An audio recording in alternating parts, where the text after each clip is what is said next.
BPL এর সময়সীমা নির্ধারণ করেছে বিসিবি। ডিসেম্বরের মাঝামাঝি থেকে জানুয়ারির মাঝামাঝি সময়ে হবে এই বছরের বিপিএল। অন্তত 5টি দল নিয়ে আয়োজনের পরিকল্পনা বোর্ডে। ইভেন্ট ম্যানেজমেন্টের দায়িত্ব দেওয়া হতে পারে স্বনামধন্য প্রতিষ্ঠান আইএমজি-কে। আগামী বছর ফেব্রুয়ারিতে টি-20 বিশ্বকাপ রয়েছে, জাতীয় নির্বাচনেরও ডামাডোল। বিসিবির জন্য কঠিন ছিল ফাঁকা সময় বের করা। অবশেষে নির্ধারণ হয়েছে আসন্ন বিপিএল এর সময়সীমা। You can be a big group, but আপনি তো কাউকে নিয়ে আপনার এইটা চালানোর জন্য আপনি ম্যানেজমেন্ট তৈরি করবেন একটা, যে আমরা এরকম ফর্মাল প্লেয়ার এদের নিয়ে একটা তৈরি করেছে, যে এইসব সব কিছু দেখা হবে। সো সেইখানে এক্সপিরিয়েন্সে গিয়ে তো আপনি আমাদের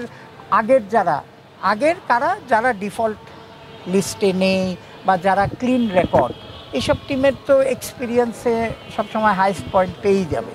দল নির্বাচনে এবার সতর্ক বিসিবি। গেলবার রাজশাহী চট্টগ্রামের ফ্র্যাঞ্চাইজি নিয়ে তো কম ভোগান্তি পোহাতে হয়নি।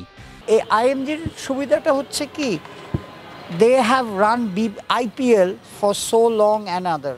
সো তাদেরও গাইডলাইন একটা নিচ্ছি, আমাদের নিজেদের গাইডলাইন নিচ্ছি এবং গাইডলাইন করছি, এবং আমরা করছি কি যে আগের এক্সপিরিয়েন্সের গাইডলাইন নিচ্ছি, যাতে আগের এক্সপিরিয়েন্সটা দরকার, কেন তারা কি ভুল করেছিল সেই ভুল যাতে আমরা আর করতে চাই না।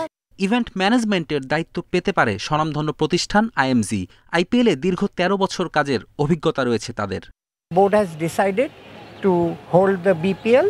টাইমিং হচ্ছে মিড ডিসেম্বর থেকে মিড জানুয়ারি, এই উইন্ডোটাতে। এই বছর যেহেতু শর্ট টাইম, আমরা কমফোর্টেবল উইথ আ 5 টিম, তাই বলে যে 6টা 7টা হবে না, হ্যাঁ সেটা বলছি না। অন্তত 5 দল নিয়ে হবে এবারের বিপিএল। সংখ্যা বেড়ে 6 কিংবা 7ও হতে পারে। ভেন্যু বাড়ানোরও চিন্তা আছে বিসিবির। যুক্ত হতে পারে রাজশাহী কিংবা বরিশাল। ফেরদৌস ইসলাম, ইন্ডিপেন্ডেন্ট নিউজ।